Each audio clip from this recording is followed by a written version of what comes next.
In today's video, I'm going to teach you how to create a rich filter in Jira. We'll start from the work item search area in Jira, since this is a simple place to begin when you're setting up something that will help you organize and display issues more effectively. Once you're on that page, look over to the left side navigation and click on Apps. This is where Jira gives you access to installed tools and marketplace extensions that can expand what your instance can do. After that, click on Explore More Apps. This opens the marketplace area where you can search for additional Jira apps. In the search field, type Rich Filter. Be sure to enter the phrase clearly so the correct app appears in the results. When the search results load, click on Rich Filters for Jira Dashboards. This is the app you'll use to create more advanced and flexible filtering options for your Jira dashboards and views. If the app is not already installed in your environment, click. Try it free, and then follow the on-screen procedure to complete the installation.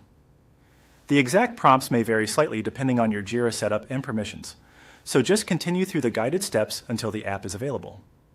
Once the app is ready, click on Rich Filter to open it. This will take you into the Rich Filter area where you can begin creating a new one. From there, click on Create Rich Filter. This opens the setup form for the new filter. Now you'll need to enter a name for your rich filter. Choose something clear and descriptive so it's easy to recognize later, especially if your team plans to create several filters for different projects or reporting purposes. A good name can save time when you come back to manage dashboards in the future. Next, select the Jira filter you want this rich filter to be based on. This step is important because the rich filter builds on top of an existing Jira filter. In other words, the Jira filter provides the issue set, and the rich filter helps you display and interact with that data in a more useful way. Make sure you select the correct underlying filter so your dashboard shows the right information. Finally, click Create. Once you do that, your rich filter will be created and ready for further use in Jira dashboards and related views.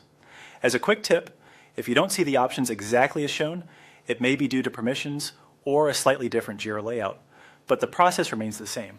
And that's it. You've successfully created a rich filter in Jira.